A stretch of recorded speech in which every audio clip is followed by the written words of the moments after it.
Welcome to a place where the world feels small and distant. Tonight, we are climbing away from the noise of the streets and the glow of the screens. There is a wooden ladder leading upwards, disappearing into the shadows of the ceiling. As you climb, each step makes a soft, reassuring creak. The air begins to change. It becomes warmer, carrying the scent of cedarwood, old paper, and a hint of dried lavender. You reach the top. This is the attic.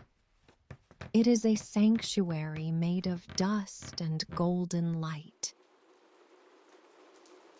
Imagine you are sitting on a soft, vintage rug. Outside, a gentle rain is tapping against the small, circular window. It is a rhythmic sound, like 1,000 tiny fingers drumming on the glass. Here, time has no power.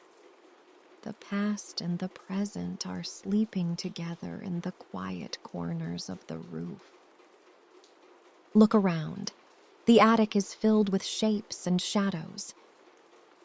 In the center of the room, a single beam of afternoon sunlight cuts through the dimness.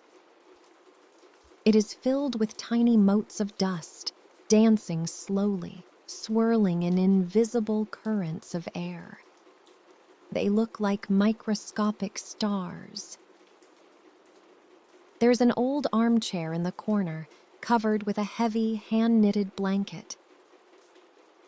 You settle into it, feeling the support of the cushions. Your ginger cat, Ginger, jumps onto your lap. He is a warm, heavy weight. You feel the vibration of his purr through your sweater, a steady, rhythmic hum that matches the beating of your heart. To your left, there is a stack of old books. Their spines are cracked, and their pages have turned the color of tea. You pick one up. The paper feels soft, almost like fabric.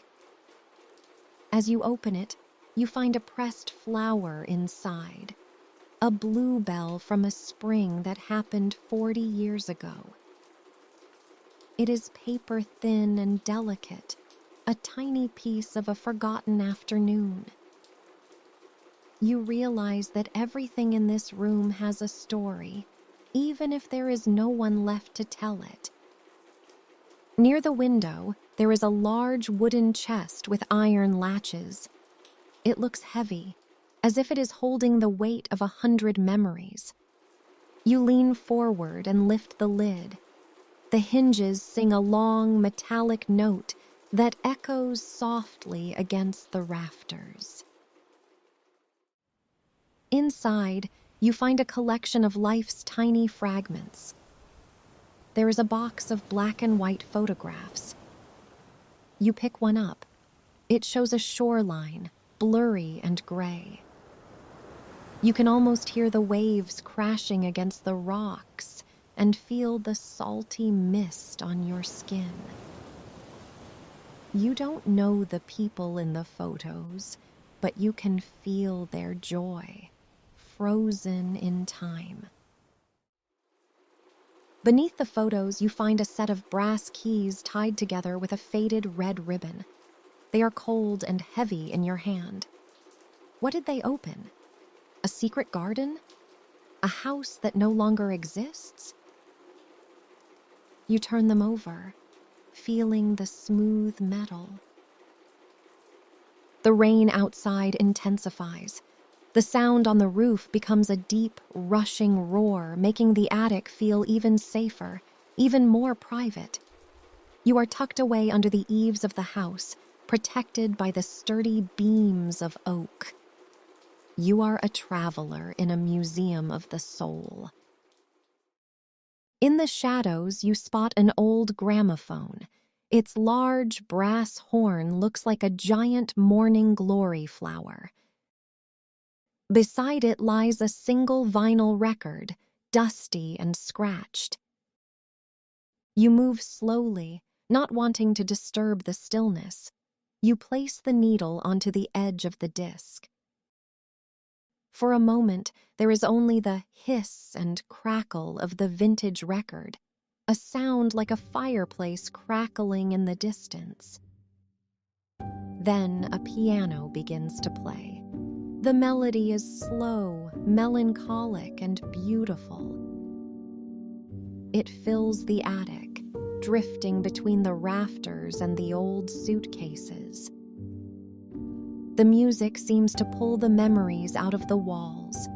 You close your eyes and imagine the people who once danced to this tune. You see long shadows on a wooden floor, the smell of evening jasmine, and the sound of distant laughter.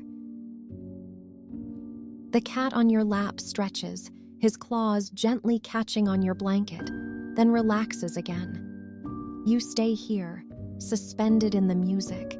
The hiss of the record becomes part of the rain, part of the wind, part of the silence. You are breathing in the peace of things that have been loved and kept. The sun is setting now. The golden beam of light vanishes, replaced by a deep velvety blue. The attic begins to dissolve into the dark. Only the sound of the rain remains, steady and eternal. You lean back in the armchair. Your body feels incredibly heavy, as if you are becoming part of the house itself. Your feet are warm. Your hands are still. The rhythmic patter-patter on the roof is a lullaby, washing away every thought, every worry, every word. Imagine the house is an island in a vast, dark sea of night. You're at the very top, closest to the stars, wrapped in the scent of old wood and lavender. The darkness is kind. It is a soft blanket that covers the world. Your breath is slowing down, matching the slow rhythm of the rain, in and out, deep and shallow. Your mind is like the dust motes, drifting, floating with nowhere to go and nothing to do. You are not thinking about the letters. You are not thinking about the music. You are just a presence in the quiet, a heart beating in the dark, carried by the steady breath of the old house. The night is deep, and the attic is a safe harbor. Somewhere below, the world is sleeping, but you are here, in the cradle of the past. The rain becomes a whisper. The purring of the cat becomes a memory. You are falling, deeper and deeper, into a soft, lightless dream. Good night, traveler of memories. The attic will keep your secrets safe. Sleep well, sleep deeply.